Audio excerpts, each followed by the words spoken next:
आज हम एक बहुत ही मज़ेदार और अहम टॉपिक पर चर्चा करने वाले हैं। बिल्कुल। और ये एक ऐसा टॉपिक है जो हम सबकी रोजमर्रा की जिंदगी से जुड़ा है। हाँ, ज़रा एक सीन इमेजिन करते हैं। रात के 11 बज रहे हैं और कोई अपने फ़ोन पर इंस्टाग्राम रील्स या यूट्यूब शॉर्ट्स स्क्रॉल कर रहा है। जो कि आजकल बहुत आम बात है। हाँ, और अचानक से स्क्रीन पर एक वीडियो आता है। उस वीडियो में कोई भारी भरकम एडिटिंग भी नहीं है। बस कोई इंसान फोन के फ्रंट कैमरे में देखकर बात कर रहा होता है। सही कहा। बस एक आम सा इंसान ऑफिस की छुट्टी की पॉलिसी के बारे में शिकायत कर रहा है। अब मज़ेदार बात यह है कि वीडियो देखने वाले ने कभी इस टॉपिक के बारे में सर्च भी नहीं किया था। और वो उस क्रिएटर को फॉलो भी नहीं करता होगा। बिल्कुल नहीं। लेकिन वीडियो देखते ही उसे लगता है कि अरे, ये तो एकदम मेरे ऑफिस की कहानी है। रिलेटेबल लगता है। हाँ, और वो बिना सोचे समझे तुरंत उस वीडियो को अपने कुलीग को डायरेक्ट मैसेज यानी डीएम में सेंड कर देता है। और यहीं से सारा खेल शुरू होता है। तो मेरा सवाल ये है कि उस ऐप को कैसे पता चला कि उस इंसान को ठीक उसी वक्त वो वीडियो देखना था और वो उसे प्राइवेट मैसेज में शेयर भी करेगा। यही वो सवाल है जिसने आज कंटेंट की पूरी दुनिया को बदल कर रख दिया है। मतलब एक समय था जब इंटरनेट पर किसी वीडियो का वायरल होना बस एक तुक्का माना जाता था। जैसे हवा में तीर चलाना। बिल्कुल, किस्मत अच्छी रही तो निशाने पे लग गया। लेकिन आज 2026 में वो तीर हवा में नहीं चलाया जा रहा है, उसे लेजर गाइडेड मिसाइल की तरह सेट किया जा रहा है। क्या बात है। तो श्रोताओं, आज की हमारी इस चर्चा का मुख्य विषय भी यही है। आज हम कई अहम रिपोर्ट्स, मेटा के ताज़ा इंजीनियरिंग अपडेट्स, मार्केटिंग डेटा और असल वीडियोस के ट्रांसक्रिप्ट्स को खंगाल रहे हैं, ताकि हम इस बात की तह तक जा सकें कि 2026 में शॉर्ट फॉर्म वीडियो का वायरल होना अब कोई इत्तेफाक नहीं रहा। सही बात है। ये एआई इंसान के मनोविज्ञान और क्रिएटिविटी का एक बहुत ही सटीक विज्ञान बन चुका है। हमारी और आपकी स्क्रीन पे जो कुछ भी आ रहा है ना, उसके पीछे एक बेहद जटिल मशीनरी काम कर रही है। और इसी मशीनरी को समझने के लिए हमारे पास एक बहुत ही दिलचस्प YouTube वीडियो का उदाहरण है। हाँ, हमारी रिसर्च में आलेख वर्स नाम के चैनल का एक वीडियो है। इसका टाइटल है why Indians don't want to come back from Europe. इस वीडियो की बनावट पर गौर करना बहुत जरूरी है। मतलब ये कोई बहुत हाई बजट वीडियो नहीं है। पानी लेके बड़े हुए हो। इंडिया में जोमेटो है, ब्लिंकिट है, हाउस हेल्प है, कंफर्ट लेवल यहाँ से फार बेटर। फिर क्या ऐसा रीजन है कि चाहते हुए भी लोग वापस नहीं आ पाते हैं? वो सबसे बड़ा रीजन है यहाँ का वर्क लाइफ बैलेंस। यहाँ 5 बजे का मतलब होता है काम खत्म, उसके बाद आप आपकी रियल लाइफ जी सकते हो। इंडिया में 5 बजे का मतलब होता है भाई आज हाफ डे लिया था क्या तूने। यहाँ 2-3 हफ्ते का छुट्टी लेना इज क्वाइट नॉर्मल, कोई ड्रामा नहीं है। इंडिया में 3 दिन की छुट्टी भी मुझे लोन एप्लीकेशन जैसी लगती है। एंड ऊपर से मैनेजर पूछता है हु इज योर बैकअप। मैं सोचता हूँ मैं ही बैकअप हूँ और मैं तो जा रहा हूँ। और शायद इसीलिए लोग वापस आने से पहले 2 बार सोचते हैं। क्रिएटर बेल्जियम में काम कर रहा है। और शुरुआत में वो उन आम बातों का जिक्र करता है जो हम हमेशा सुनते हैं, जैसे कि यूरोप में हवा बहुत साफ है और वहाँ की सड़कें बहुत अच्छी हैं, इसलिए लोग वापस भारत नहीं आना चाहते। लेकिन फिर वो इस नैरेटिव को एकदम से पलट देता है। वो कहता है कि अगर सुविधाओं की बात करें तो भारत में जीवन ज़्यादा आसान है हाँ, क्योंकि भारत में जोमैटो है, ब्लिंकिट है। और घर के कामों के लिए हाउस हेल्प भी आसानी से मिल जाती है। मतलब कंफर्ट तो भारत में ज़्यादा है। लेकिन इसके बाद वो उस असली पॉइंट पर आता है जो लोगों के दिमाग पे सीधा असर करता है। Work life balance. बिल्कुल, वो बताता है कि यूरोप में अगर शाम 5 बजे काम खत्म होने का समय है तो उसका मतलब है कि सच में काम खत्म हो गया। आप लैपटॉप बंद करके अपनी असली जिंदगी जी सकते हैं। और इसी बात को वो भारत के वर्क कल्चर से कंपेयर करता है। हाँ, ये सब मुझे बहुत मजेदार लगा। वो कहता है कि भारत में अगर कोई शाम 5 बजे ऑफिस से निकलने लगे तो उसके सहकर्मी तंज कसते हुए पूछेंगे, अबे आज हाफ डे लिया क्या तूने? ये बहुत ही सटीक ऑब्जर्वेशन है। और उसने ये भी कहा कि भारत में लगातार 3 दिन की छुट्टी मांगना ऐसे लगता है जैसे कोई भारी भरकम लोन एप्लीकेशन भरनी हो। हाँ, मैनेजर तुरंत पूछेगा तुम्हारा बैकअप कौन है। और एम्प्लॉय मनी मन सोचता है कि यार मैं ही तो इस पूरी टीम का बैकअप हूँ। अब आप देखिए, ये जो हिस्सा है ये इतना असली है कि लोग इसे देखकर हंसते भी हैं और अपना दर्द भी महसूस करते हैं। सही कह रही हैं आप। यहाँ जो मनोवैज्ञानिक खेल चल रहा है ना, उसे समझना सबसे अहम है। 2026 का एल्गोरिदम ये नहीं देख रहा कि इस वीडियो पर कितने पब्लिक लाइक्स या कमेंट्स आ रहे हैं। तो फिर वो क्या देख रहा है? सबसे बड़ा सिग्नल जो अब मायने रखता है वो है प्राइवेट शेयर। मतलब डीएम करना। हाँ, यानी कितने लोग इस वीडियो को छुपकर अपने दोस्तों या ऑफिस के व्हाट्सएप ग्रुप्स में भेज रहे हैं।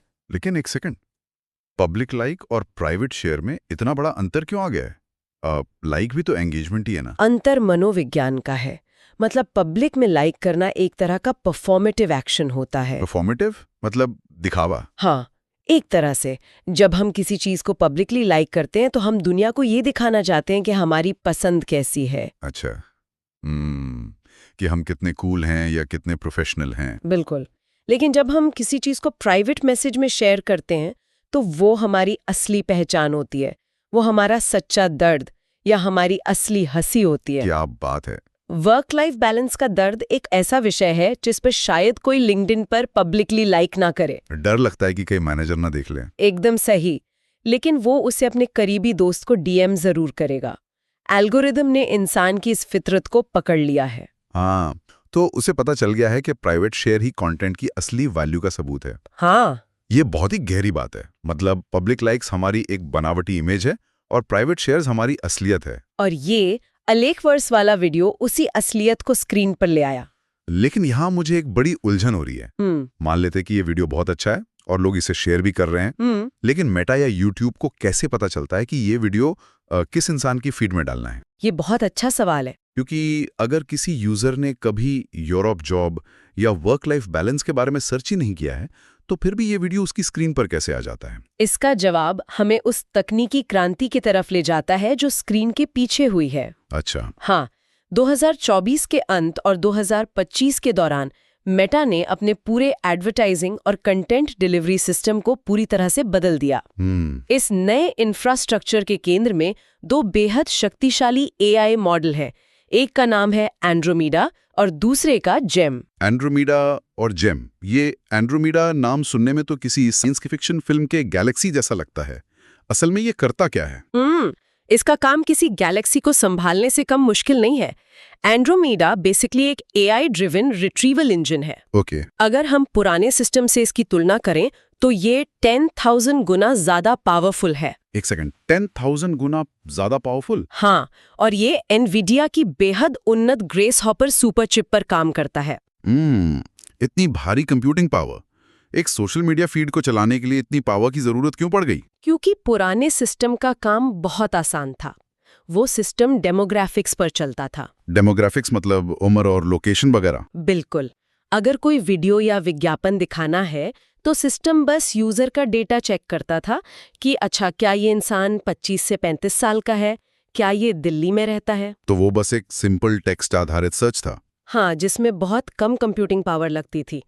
लेकिन एंड्रोमेडा डेमोग्राफिक्स को लगभग इग्नोर कर देता है। रुकिए, ये डेमोग्राफिक्स को इग्नोर करता है? हाँ। तो फिर ये टारगेटिंग कैसे करता है? मतलब क्या ये 16 साल के स्कूल जाने वाले बच्चे को किसी कार लोन का विज्ञापन दिखा देगा? नहीं, और यही इसका असली जादू है। ये उम्र या लोकेशन नहीं देखता, ये यूजर का इरादा या इंटेंट देखता है। इंटेंट? हाँ, और ये इंटेंट मैच करने के लिए एंड्रोमेडा हर अपलोड होने वाले वीडियो का एक क्रिएटिव डीएनए निकालता है। Creative DNA? ये थोड़ा मुश्किल लग रहा है। ये वीडियो का डीएनए कैसे निकलता है? जब भी कोई रील या शॉर्ट वीडियो अपलोड होता है तो एंड्रोमेडा उसे फ्रेम दर फ्रेम स्कैन करता है। अच्छा, सारे फ्रेम्स को? हाँ, ये वीडियो के रंग, लाइटिंग, कैमरे का एंगल, स्क्रीन पर लिखा हुआ टेक्स्ट, पीछे बज रहा म्यूजिक और यहाँ तक कि वीडियो में इंसान के चेहरे के भाव भी पड़ता है। और बोले गए शब्दों का लहजा भी? बिल्कुल। इन लाखों डेटा पॉइंट्स को मिलाकर ये एक एंटिटी आईडी बनाता है। ओके, तो ये एंटिटी आईडी का काम क्या है? ये समझने के लिए कि ये वीडियो किस तरह के मनोवैज्ञानिक प्रभाव पैदा कर रहा है। इसी रियल टाइम वीडियो एनालिसिस के लिए उन हजारों ग्रेस हॉपर सुपर चिप्स की जरूरत पड़ती है। बाप रे! तो ये पहले कंटेंट की आत्मा को समझता है और फिर उस आत्मा से मेल खाने वाला इंसान ढूंढता है? बिल्कुल सही कहा। इस पूरी प्रक्रिया को पढ़ते हुए ना मुझे एक बात समझ आई। जरा देखिए कि क्या मेरा ये नजरिया सही है। बताइए। मेटा का जो दूसरा सिस्टम है, जीएम या जनरेटिव एड्स मॉडल, उसे हम डिज्नी के ग्लोबल हेडक्वार्टर की तरह मान सकते हैं। डिज्नी का हेडक्वार्टर कैसे? जैसे डिज्नी का हेडक्वार्टर ये देखता है कि पूरी दुनिया में लोग क्या पसंद कर रहे हैं, मार्वल की फिल्मों पर कैसा रिस्पॉन्स है, डिज्नी प्लस पर क्या देखा जा रहा है। जीएम उसी तरह पूरे मेटा इकोसिस्टम का मास्टरमाइंड है, जो ये सीखता है कि इंसानों का बिहेवियर किस तरफ जा रहा है। ये बहुत ही शानदार तुलना है। और एंड्रोमेडा उस डिज्नी थीम पार्क के गेटकीपर या कह लें एक बेहद तेज मैचमेकर की तरह है। वो गेट पर खड़ा है और उसके सामने करोड़ों वीडियोस और विज्ञापनों का समुद्र है। सही। जीएम उसे पीछे से सिग्नल देता है कि इस इंसान का मूड अभी थोड़ा उदास है, इसे कुछ रिलेटेबल और हंसाने वाला चाहिए। और एंड्रोमेडा कुछ ही मिलीसेकंड में उन करोड़ों वीडियोस के एंटिटी आईडीज में से वो ऑफिस के वर्क लाइफ बैलेंस वाला वीडियो निकालकर उसकी स्क्रीन पर रख देता है। एकदम सटीक। आपने बहुत अच्छी तरह से समझाया। और यही कारण है कि आज कंटेंट क्रिएशन का सबसे बड़ा नियम बन गया है, क्रिएटिव ही आपकी टारगेटिंग है। क्रिएटिव ही टारगेटिंग है। हाँ, आप सिस्टम को ये नहीं बताते कि आपका दर्शक कौन है। आपका वीडियो अपनी बनावट और अपनी कहानी के दम पर खुद ब खुद अपने दर्शकों को खोज लेता है। यार ये सुनने में तो बहुत ही क्रांतिकारी लगता है, लेकिन थ्योरी से बाहर निकलकर क्या असल दुनिया के बिजनेस में ये काम करता है? बिल्कुल करता है। हमारी रिसर्च में एक केस स्टडी दी गई है सारा द डेंटिस्ट की। मुझे लगता है कि ये उदाहरण इस पूरे सिस्टम को समझने के लिए एकदम परफेक्ट है। हाँ, सारा अमेरिका के बखेड़ इलाके में एक डेंटिस्ट है।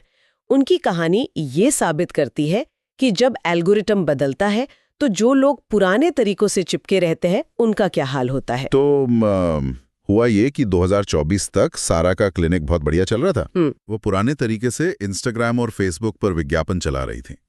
उनकी टारगेटिंग बिल्कुल सेट थी, 35 से 55 साल की महिलाएं जो उनके क्लिनिक के आसपास रहती हों। एकदम टिपिकल डेमोग्राफिक टारगेटिंग। हाँ, उन्हें हर नए मरीज को क्लिनिक तक लाने के लिए विज्ञापनों पर करीब $1800 खर्च करने पड़ रहे थे।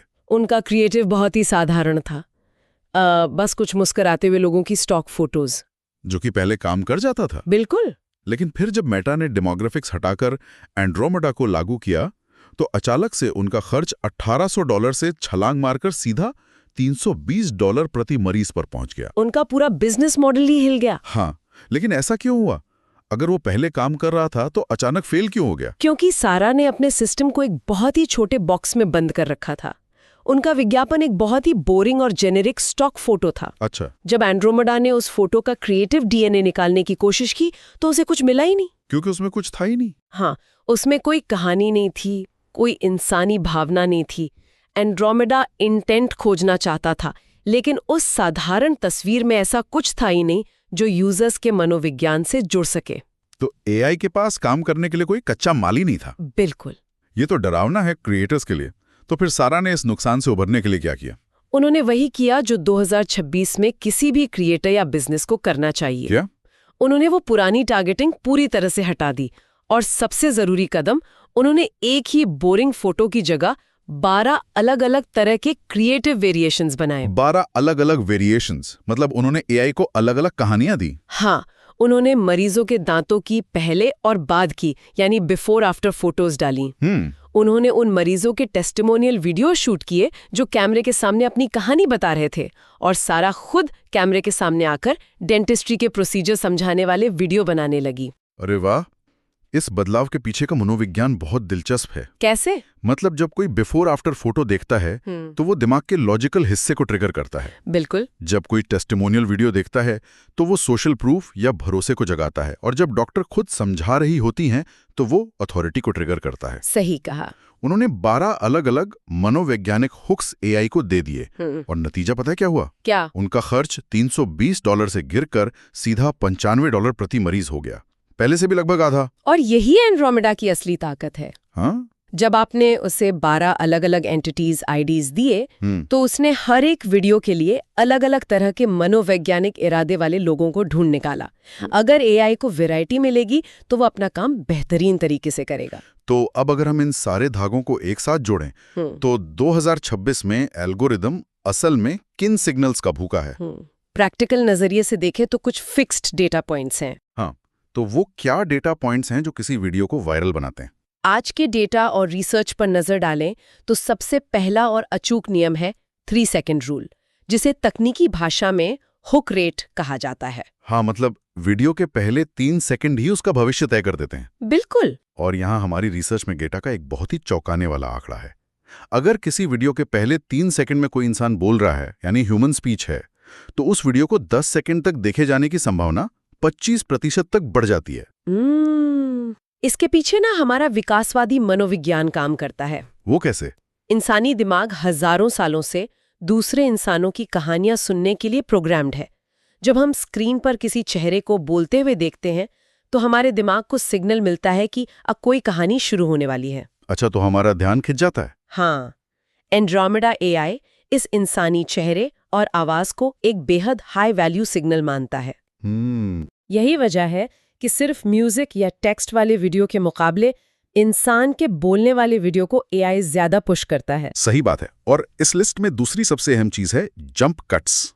ओ हाँ, ये बहुत जरूरी है। रिसर्च बताती है कि हर 3 से 5 सेकंड में विजुअल कट या एंगल में बदलाव होना चाहिए। डेटा के मुताबिक सिंगल शॉट वीडियो जिसमें कैमरा एक ही जगह टिका हो, उसके मुकाबले जंप कट्स वाले वीडियो में एंगेजमेंट 32% ज्यादा होती है। और सबसे बड़ी बात तो ये है कि इन वीडियोस के वायरल होने की चांसेस 72% तक बढ़ जाते हैं। 72%? ये तो बहुत बड़ा नंबर है। हाँ, जंप कट सीधे तौर पर हमारे दिमाग के पैटर्न रिकग्निशन सिस्टम को हैक करते हैं।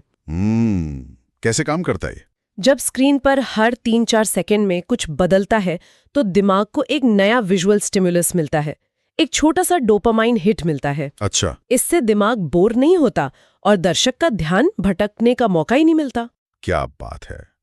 और अगर वीडियो के फॉर्मेट की बात करें तो वर्टिकल या 19:16 रेशियो का कोई विकल्प नहीं है। बिल्कुल नहीं, वर्टिकल ही राजा है।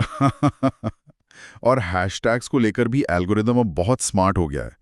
पहले लोग 30-30 हैशटैग्स भर देते थे, लेकिन अब सिर्फ 3 से 5 सटीक हैशटैग्स ही काम करते हैं। हाँ, बहुत ज्यादा हैशटैग्स लगाने पर एआई उसे स्पैम मानकर उसकी रीच कम कर देता है। इसके अलावा एक और फैक्टर है जिसने कंटेंट प्रोडक्शन की पूरी परिभाषा बदल दी है। आप लो-फाई ऑथेंटिसिटी की बात कर रहे हैं ना? हाँ, लो-फाई ऑथेंटिसिटी। ये पॉइंट बहुत ही जरूरी है। अक्सर लोगों को लगता है कि एक वायरल वीडियो बनाने के लिए लाखों रुपए का कैमरा, बेहतरीन लाइटिंग वाला स्टूडियो और एकदम सिनेमा जैसी एडिटिंग चाहिए। लेकिन हकीकत इसके बिल्कुल उलट है। 100% उलट। 2026 में दर्शक हाई प्रोफाइल और बहुत ज्यादा पॉलिश किए गए विज्ञापनों से थक चुके हैं। बिल्कुल। जब वीडियो बहुत ज्यादा परफेक्ट दिखता है तो दिमाग का डिफेंस मैकेनिज्म तुरंत कह देता है कि यार ये एक विज्ञापन है, इसे स्किप करो। हाँ, इसके विपरीत लो-फाई यानी मोबाइल फोन से बने कच्चे और बिना फिल्टर वाले वीडियो लोगों को असली लगते हैं। कच्चेपन का मतलब ही अब सच्चाई बन गया है। और अगर हम भारत की बात करें तो ये ट्रेंड यहाँ सबसे ज्यादा हावी है। हाँ, डेटा के मुताबिक भारत 472.6 मिलियन यानी करीब 47 करोड़ से ज्यादा यूजर्स के साथ इंस्टाग्राम रील्स का दुनिया का सबसे बड़ा मार्केट है। अमेरिका और ब्राजील जैसे देश भी इस नंबर के सामने बहुत पीछे हैं। सही कहा। भारत का ये यूजर बेस इतना विशाल है कि यहाँ जो ट्रेंड सेट होता है वो ग्लोबल एल्गोरिथम्स की दिशा तय कर देता है। बिल्कुल। भारत में सस्ते इंटरनेट और शॉर्ट फॉर्म वीडियो के बूम ने दर्शकों के टेस्ट को बहुत इवॉल्व कर दिया है। यहाँ लोग एकदम सच्चे, रिलेटेबल और रोजमर्रा की जिंदगी से जुड़े कंटेंट को पसंद करते हैं। जैसे हमने शुरुआत में उस एलेक्वर्स वाले वीडियो की बात की थी। हाँ, उस वीडियो में कोई स्टूडियो लाइटिंग नहीं थी, कोई भारी एडिटिंग नहीं थी, बस एक इंसान सड़क पर चलते हुए अपने फोन के कैमरे पर बात कर रहा था। उसी कच्चेपन ने उस वीडियो को इतना भरोसेमंद बनाया कि लोगों ने उसे अपने प्राइवेट ग्रुप्स में शेयर किया। तो अगर हम इस पूरी चर्चा के निष्कर्ष पर आएं तो ये साफ हो जाता है कि हम किस युग में जी रहे हैं। हाँ, अगर हम इसे समेटें तो ये साफ है कि 2026 में वायरल होना अब लॉटरी की टिकट खरीदने जैसा नहीं है। बिल्कुल नहीं। ये क्रिएटिव डाइवर्सिटी का खेल है। ये 3 सेकंड के हुक, इंसानी आवाज, दिमाग को बांधे रखने वाले जंप कट्स और सबसे अहम उन भावनाओं को ट्रिगर करने का विज्ञान है जो इंसान को कोई वीडियो प्राइवेट शेयर करने पर मजबूर कर देती है। हाँ, हम तुक्के के जमाने से निकलकर अब इंजीनियरिंग सैटिस्फैक्शन के दौर में आ चुके हैं, जहां सिस्टम को बिल्कुल सटीक पता है कि हमें क्या चाहिए। और ये बात हमें एक बहुत ही गहरे और शायद थोड़े बेचैन करने वाले विचार पर लाकर खड़ी कर देती है। बेचैन करने वाला विचार? कैसा विचार? जरा तर्चिए, अगर मेटा का एंड्रोमेडा और जेम एआई इतने शक्तिशाली हो चुके हैं कि वे वीडियो के हर एक पिक्सल और हमारी हर एक भावना को डिकोड कर रहे हैं, अगर वे हमारी मनोवैज्ञानिक स्थिति, हमारी छुपी हुई आदतों और हमारी गहरी इच्छाओं को हमसे भी बेहतर समझकर हमें ठीक वही दिखा रहे हैं जो हमारा दिमाग उस पल देखना चाहता है, तो क्या हम सच में अपनी मर्जी से कंटेंट चुन रहे हैं? बिल्कुल यही मेरा सवाल है। जब हमें लगता है कि हम अपनी पसंद का वीडियो देख रहे हैं तो क्या वो सच में हमारी पसंद है? या फिर एआई ने बहुत ही खामोशी से हमारे दिमाग को वही चाहने के लिए प्रोग्राम कर दिया जो वो हमें दिखाना चाहता है? सोचने वाली बात है ना। बहुत ज्यादा। मतलब वो लॉटरी मशीन टूटी नहीं है, बल्कि उसने हमें इतनी अच्छी तरह से पढ़ लिया है कि अब वो हमारे दिमाग से खेल रही है। इसी गहरे विचार के साथ आज की ये चर्चा यहीं समाप्त होती है। मुझे भी इस चर्चा में बहुत मजा आया। इस डीप डाइव का हिस्सा बनने के लिए सभी का धन्यवाद। सीखते रहिए और एक्सप्लोर करते रहिए।